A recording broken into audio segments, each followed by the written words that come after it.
Take it away from these highlights here for Thunder Robot or for gaming.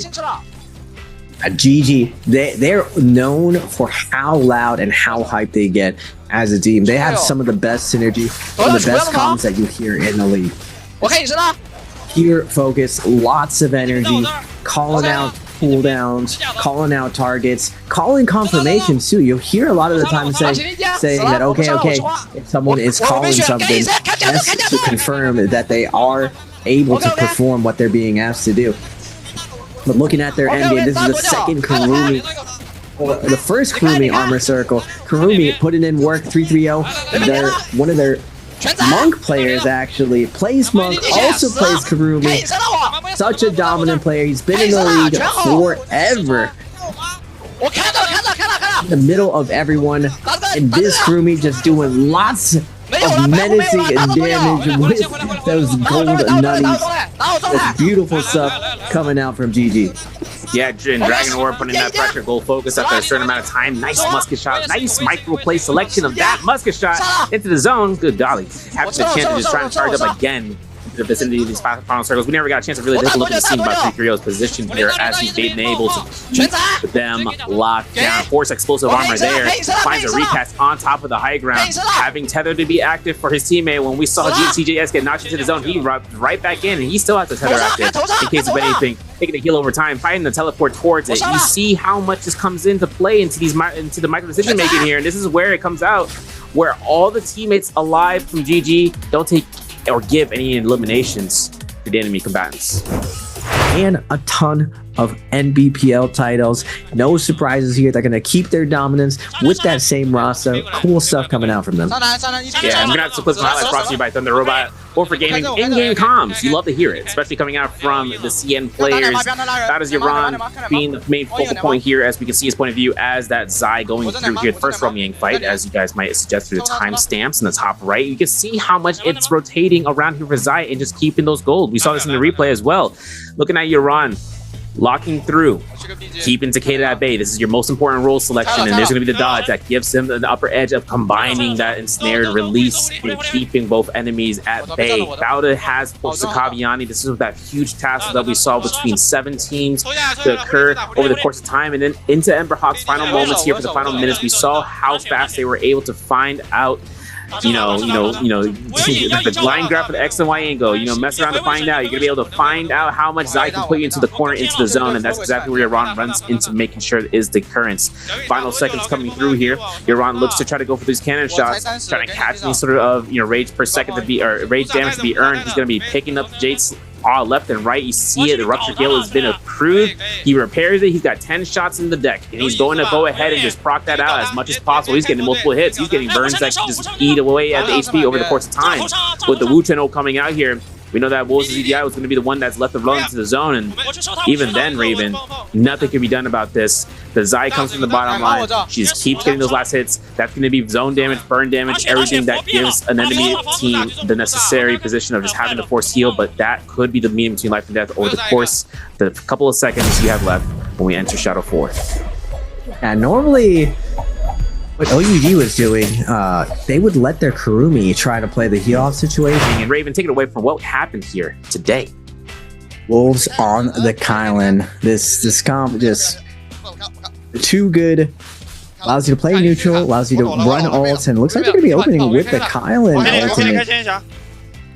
Ultimately coming out, and because of the mobility of this composition, like denying all of that focus fire, we still have the cube ready to go. Once we invested, so he still has tons of slashes. If you don't know how Kylan exactly works, as long as he has health, he basically has infinite slashes. Now, the dangerous part about this, though, is that as he's coming out of ultimate, because you're trading damage for your health, it's very, very easy to just get last hit coming out of ultimate. Now this was a very, very clutch moment, just hiding right under the waterfall. The double Feria can't find the angle on them, and they're able to come up and keep their Kylan up to survive. Now, I feel like in the future, more teams are going to figure out that certain characters need to die in order for them to win, and Kylan's going to be put on a list.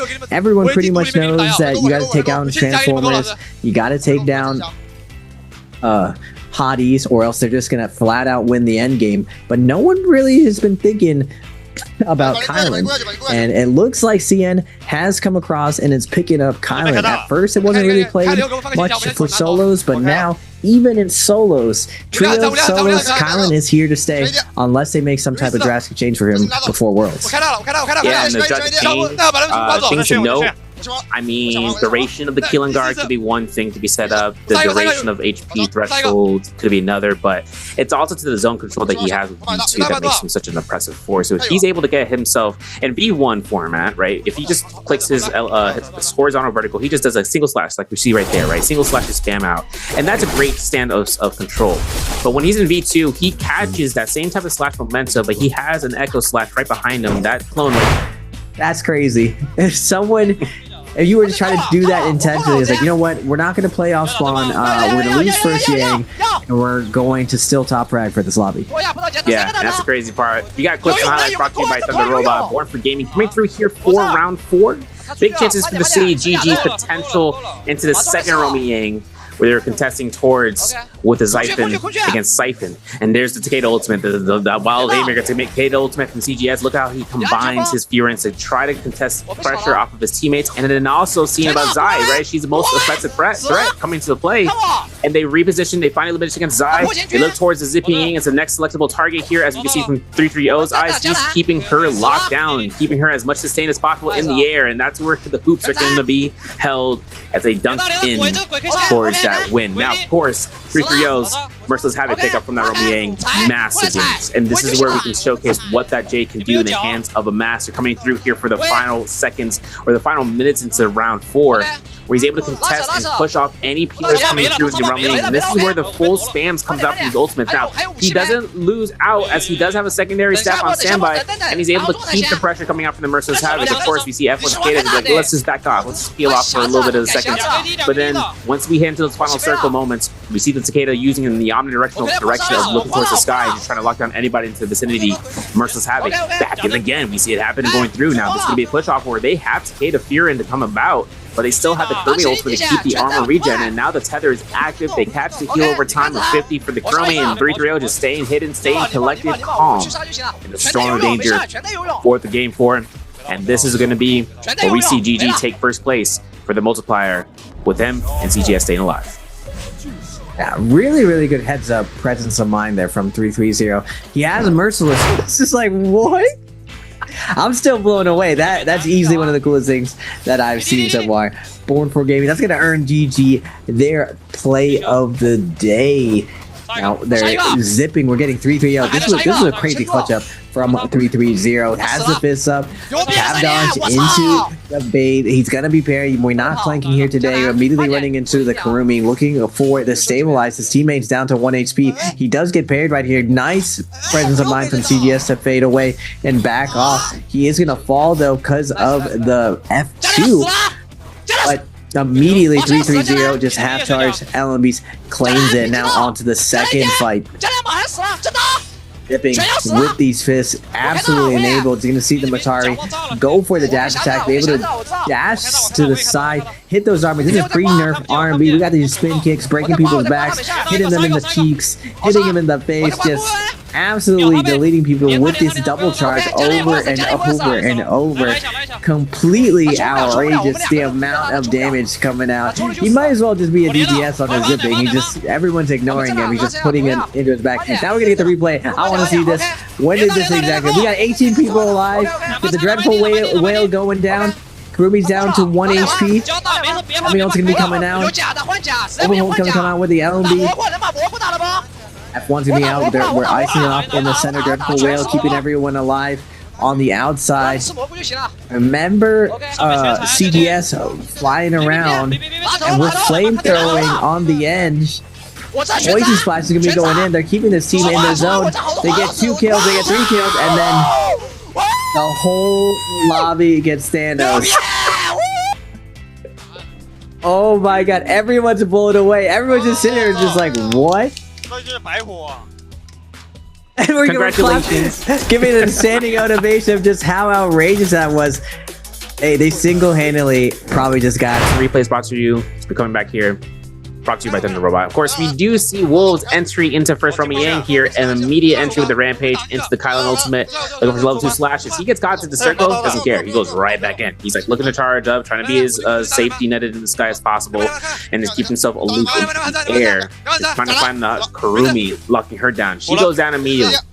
And the teammates know what to do, striking out blues, striking out neutral horizontals if they can, and keep it going. Romy Yang too, same case. Since you gotta also understand is that even within the semicircle, if he slashes within the outside, as long as no one's there to catch him out, he can just go ahead and just keep that pressure, keep the momentum, and even escape with using the slash. Yeah, he could lose HP, doesn't care. He's got a teammate to look for the sustain here as it comes through from Zippy Ying. She's a mobile healer. She can keep the sustain going. Unlike Kurumi, where the circle can be placed and a parasol to safety net for the defense mitigation, but with the heal over time. This is where this comp just outpaces a lot of sustain, and considering that when Kylan goes into full, offensive mobility mode, if he's allowed free range, you don't lock him down quick, and you don't burn the Keelan guard, he'll just start doing work in his own stead. Just like right here into endgame circle, looking for the bow shots, just looking to poke out here. This is his classic, just gameplay reasons.